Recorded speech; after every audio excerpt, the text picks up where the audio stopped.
창세기 37장 오늘 읽을 말씀은 37, 38장인데 아침에는 37장 1절부터 11절 우리 같이 보겠습니다. 야곱이 가나안 땅 곧 그의 아버지가 그리워하던 땅에 거주하였으니 야곱의 족보는 이러하니라. 요셉이 17세의 소년으로서 그의 형들과 함께 양을 칠 때에 그의 아버지의 아내들 빌하와 실바의 아들들과 더불어 함께 있었더니 그가 그들의 잘못을 아버지에게 말하더라. 요셉은 노년에 얻은 아들이므로 이스라엘 여러 아들들보다 그를 더 사랑하므로 그를 위하여 채색 옷을 지었더니 그의 형들이 아버지가 형들보다 그를 더 사랑함을 보고 그를 미워하여 그에게 편안하게 말할 수 없었더라. 요셉이 꿈을 꾸고 자기 형들에게 말하며 그들이 그를 더욱 미워하였더라. 요셉이 그들에게 이르되 청하건대 내가 꿈을 들으시오. 우리가 밭에서 곡식단을 묶더니 내 단은 일어서고 당신들의 단은 내 단을 둘러서 자라다이다. 그의 형들이 그에게 이르되 네가 참으로 우리 왕이 되겠느냐, 참으로 우리를 다스리게 되겠느냐 하고 그의 꿈과 그의 말로 말미암아 그를 더욱 미워하더니 요셉이 다시 꿈을 꾸고 그의 형들에게 말하여 이르되 내가 또 꿈을 꾼적 해와 달과 11별이 내게 절하더이다 하니라. 그가 그의 꿈을 아버지와 형들에게 말하며 아버지가 그를 꾸짖고 그에게 이르되 네가 꾼 꿈이 무엇이냐, 나와 네 어머니와 네 형들이 참으로 가서 땅에 엎드려 네게 절하겠느냐.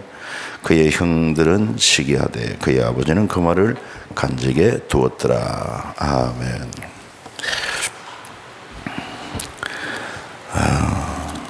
우리가 앞장의 내용을 조금 생각해 보게 될 때에 야곱이 이제 바단 아람에서 아버지 집에 돌아와서 아버지를 장사 지낸 후에 형 에서는 세일산 쪽을 향하여 떠나고 야곱은 그의 아버지가 그리워하던 땅에 거주하였다. 오늘 1절에 나옵니다. 그러면서 야곱의 아들 가운데 요셉을 중심으로 한 얘기가 이제 37장에서부터 마지막 50장까지 주된 내용을 이루고 있습니다. 그래서 이 요셉에 대해서는 그 나이가 먼저 나오는데 나이가 17세 소년이라. 그러면서 이 요셉은 야곱의 아내, 사랑하는 아내 라헬의 소생입니다. 그리고 그 라헬은 요셉 동생 베냐민을 놓다가 상고로 말미암아 죽습니다. 그러니까 요셉도 그렇고 또 요셉의 동생 베냐민에 대한 아버지의 사랑이 좀 절실합니다. 그래서 남달리 요셉을 야곱이 이렇게 총애한 것을 볼 수가 있고, 그래서 그 아들을 위해서는 남달리 채색 옷도 지어 입혀주고, 4절 보면 그의 형들이 아버지가 형들보다 그를 더 사랑함을 보고 그를 미워하여 그에게 편안하게 말할 수 없었더라 그랬습니다. 그 아버지의 총애를 받는 데다가 이 아이가 또 꿈을 잘 꿉니다. 그래서 하루는 또 꿈 얘기를 하는데 밭에서 곡식단을 묶고 있는데 자기 곡식단은 일어서고 나머지 11단들이 자기 단을 향해 절하더라. 그럼 뭡니까? 11 형제들이 자기에게 절한다는 거니까 어떻게 형들이 고깝지 않겠습니까? 거기에다가 더 감정이 안 좋은 데다가 또 꿈 얘기를 합니다. 그 꿈이 뭐냐 하면은 이제는 해와 달과 11별이 자기에게 절하는 꿈을 꿉니다. 아버지도 꿈을 이 얘기 듣고는 어이가 없습니다. 그렇다면 이놈아, 아비나 어미나 네 형들이 다 네게 절한다는 말이냐. 그래서 형들은 시기하고 아버지는 그래도 그 말을 간직에 두었더라 이렇게 말하고 있어요. 이것 때문에 요셉은 형들에게 더욱더 미움을 사게 됩니다. 그런 가운데 한 번은 아버지가 이 요셉에게 명을 내립니다. 그게 뭔가 하니까 저 세겜 땅의 양치는 네 형들에게 가서 심부름을 하라고 말합니다. 근데 저도 이 가만히 성경을 보다가 그가 살던 곳은 헤브론인데 헤브론에서 세겜까지 거리가 보통 먼 길이 아닙니다.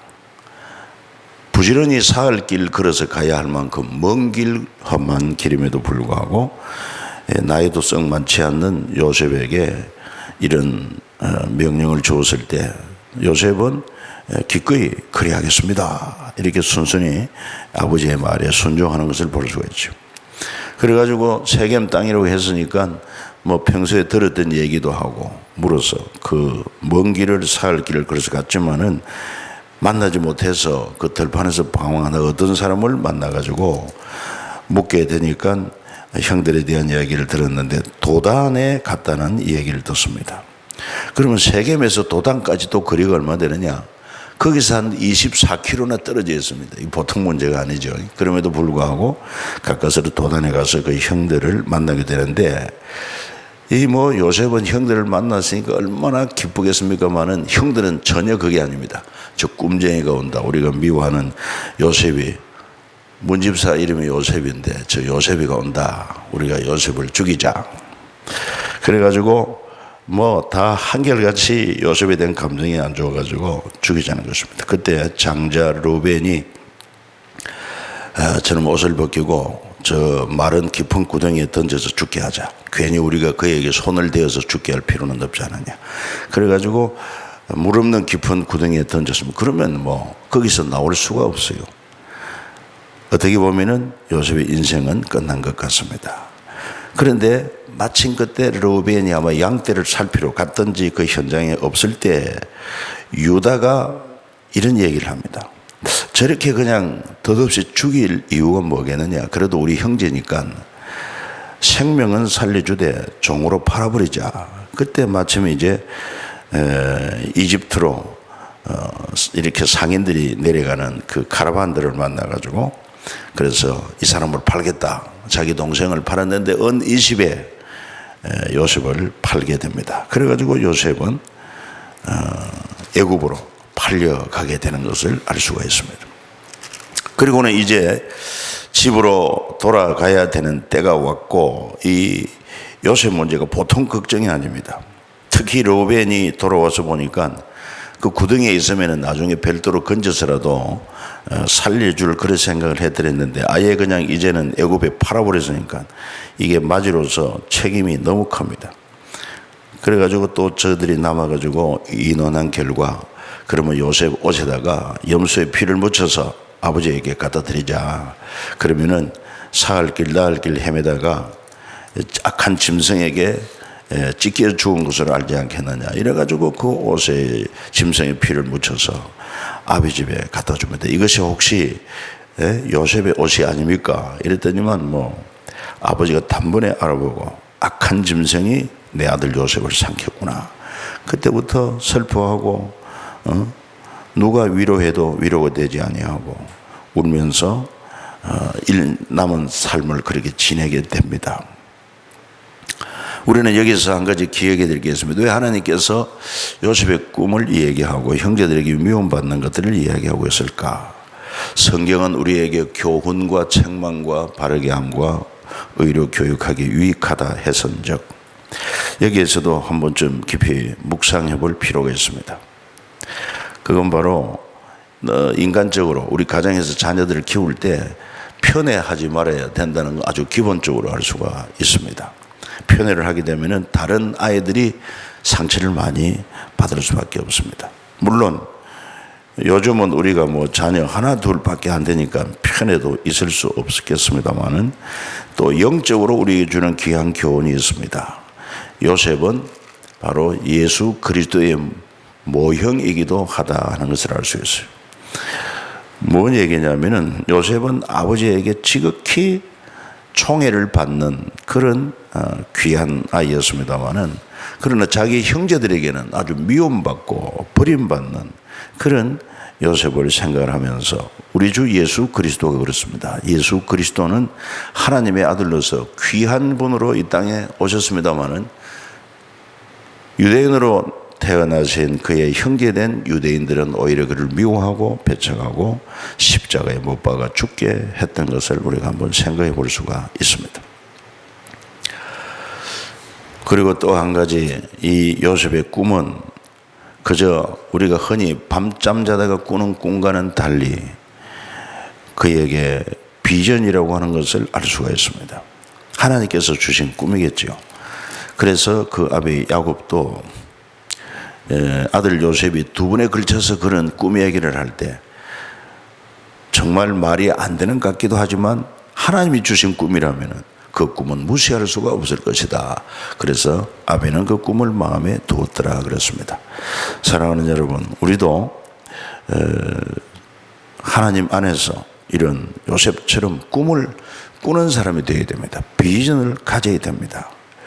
너무 헛된 그런 망상이 아니고 참으로 우리는 하나님의 형상으로 지원받은 인생인데 어떻게 살아야 할 것인가, 특별히 하나님의 나라와 의를 추구하는 그런 거룩한 목적을 가지고 그 거룩한 목적에 하나님이 특별히 내게 주신 재능이 뭐냐, 은사가 뭐냐, 내가 잘할 수 있는 일이 뭐냐, 그런 일을 발견해서 직장을 가든지 사업을 하든지 그리고 교회 안에서 또 역할을 맡든지 이래가지고 그 일을 통해서 하나님을 기쁘시게 그리고 교회를 유익하게 하나님의 나라를 세워나가야겠다, 이런 꿈을 가진 사람들을 하나님이 또 귀하게 썼습니다. 그리고는 이제 38장이 나오는데 요셉에 대한 얘기가 37장에서 39장 이후로 쭉 연결되는데 38장에 느닷없이 유다에 대한 이 얘기가 나옵니다.